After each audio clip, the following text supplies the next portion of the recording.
to have a big year, right? At the beginning of the season, no Cooper Kupp. I can remember first game of the season against my Seahawks. It was like the coming out party of this kid named Puka Nacua. Yeah. I was like, who's this? And look at him. He's amazing. He deserves all the credit in the world, that Puka. Yeah, even Kyron Williams at running back, we talked about this before. I mean, really, the Rams they had a pretty miserable year last year. I don't know if the expectations were very big this year, but the star rookies on offense have really gotten the Rams, back to where they want to be, contending in the NFC. And now they're going to go on the road in the first round. And Patrick, we talked about this potential matchup last week. Now it's going to happen, and it's a great storyline in the NFL with Matt Stafford going back to Detroit, where he spent a majority of his career going up against the other quarterback who actually got the Rams to a Super Bowl appearance, Mr. Jared Goff, man. So it's a great storyline. Rams at the Lions in the first round. Right, it's kind of a win-win for a lot of people. If the Lions did win, then we get more MCDC, right? And maybe they get to go face the Cowboys and give them a little payback for that horrible call a couple weeks ago. But if the Rams win, then the Rams continue the Cinderella story of this year for them, man. Yeah, for them just to get into the playoffs was a great year. I mean, it was an unbelievable bounce-back season, and they are playing their best football late in the season, too. So they're playing really good right now. I don't know if there's a lot of teams that actually want to face the Rams in the playoffs, the way that they're playing. But yeah, we got some great NFC matchups. We got Green Bay at Dallas, so Mike McCarthy's going to go back to Green Bay, where he coached for so long and won a Super Bowl. So somehow the football gods created these great storylines, these great first-round matchups where, there's interesting layers to it. Not just a first-round playoff matchup, which we're all excited about anyways, but now it's a little more intriguing and interesting. So great, man. Life is about balance, and it is no better example than the NFL. Yeah, man. We got some good ones. We got Green Bay at Dallas. We also have the Eagles at Tampa Bay. The Eagles who, went to the Super Bowl last year, really just limped into the playoffs. They do not look like they are a serious contender. I think a lot of people, maybe beginning of the season, halfway through the season, we're thinking it was inevitable that the Chiefs are going to play the Eagles again for the Super Bowl, and now it looks like both teams might have an uphill battle. The Eagles are going to have to go to Tampa Bay in the first round, and meanwhile, Kansas City, they're actually going to be at home against the Miami Dolphins with another intriguing storyline as Tyreek Hill, the big-time receiver for Miami, will go back to Kansas City, where it all started with Patrick Mahomes. So true. There's always surprises. I mean, what surprised me is the reemergence of Baker Mayfield and Tampa doing what they did, winning their division. Wow. Yeah, that's another great story. Tom Brady leaves Tampa Bay and Baker Mayfield, people thought maybe he was just the Band-Aid, right? A guy to just get in there. It's like, okay, he'll hold down the fort until we find our real quarterback of the future. Well, Baker Mayfield might be that quarterback of the future, man. He got them to the playoffs. They won the division, so they get a first-round home game. So it's not like Tampa Bay just fell off the wagon. They're still pretty good, and the way that the Philadelphia Eagles are playing right now, Tampa Bay might win that game in advance. Right. These playoffs look to be very, very exciting.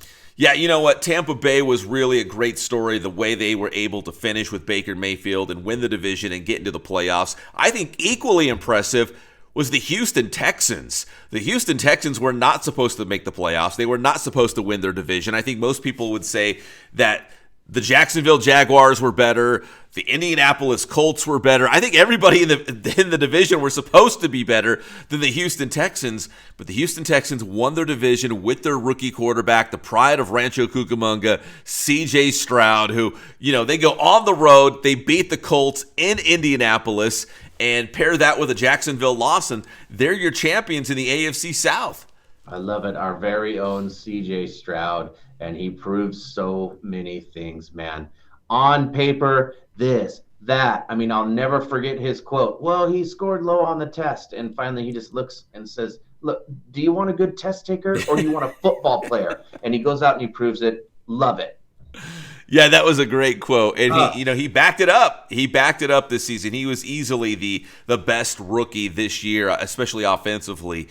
He just outperformed everybody, and they won the division. They make it to the playoffs as a rookie quarterback. So just unbelievable. They're going to go up against the Cleveland Browns team who The Joe Flacco story is awesome.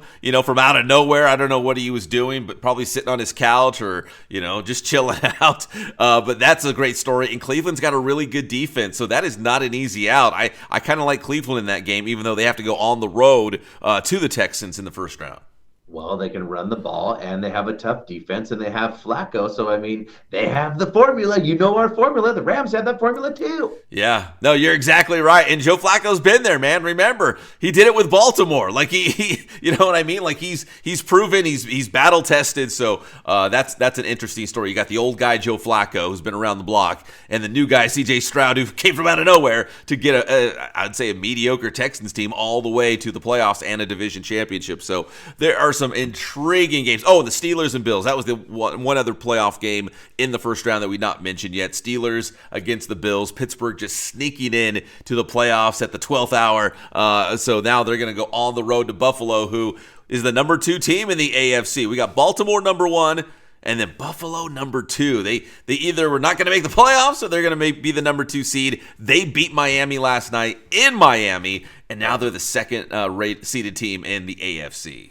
Just like life, you can't make this stuff up. Dude, that's why it's so fun, right? Like all these, man, the way the season finished at the end, the first round playoff matchups we got, man, like an onion. You just peel away the layers. So much good stuff here. So, all right, so that's the NFL first round playoffs. Tonight, though, college foosball will take center stage as Michigan will take on Washington for the national championship. Patrick, I know you already know this, but Jim Harbaugh and Pete Carroll are the only football coaches all time to take a team to the Super Bowl. Pete actually won it, but also take a team to the national championship as well. So Jim Harbaugh looking for a little piece of history. And then again, the big question is, I want to focus on the Huskies versus the Wolverines, but people cannot help but speculate. If Jim Harbaugh wins, does he leave Michigan and where does he go? Could it be the Chargers? Could it be somewhere else in the NFL? Yeah.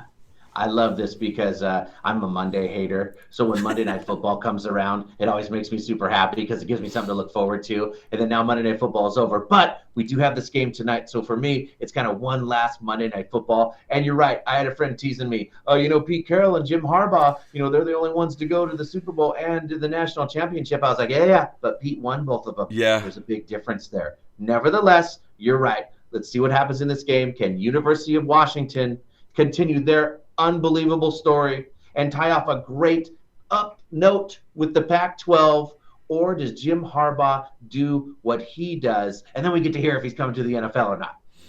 Yeah, I mean, either way, it's going to be a great game for different reasons. For the Washington Huskies, final year of the Pac-12. For Michigan, all of the, sign-stealing scandal, and Jim Harbaugh was suspended, and will he go to the NFL? Like, there's so much, and they're both undefeated. You know what I mean? So it feels like the College Football Committee got it right. Although I feel like Georgia probably could have made some noise if they were included in the Final Four. But anyways, this is what we have. Both teams were undefeated. Both teams won their conferences. So on paper, this is exactly how it was supposed to work out. And we'll see. I mean, if Jim Harbaugh wins the title and Michigan throws him an insane amount of money, how do you not bring him back? They win the national championship. They've been dominating Ohio State. How do you not keep... And he's a Michigan man. Don't forget, he was the quarterback of the Wolverines. How do you not keep him in Ann Arbor, win or lose tonight for Michigan?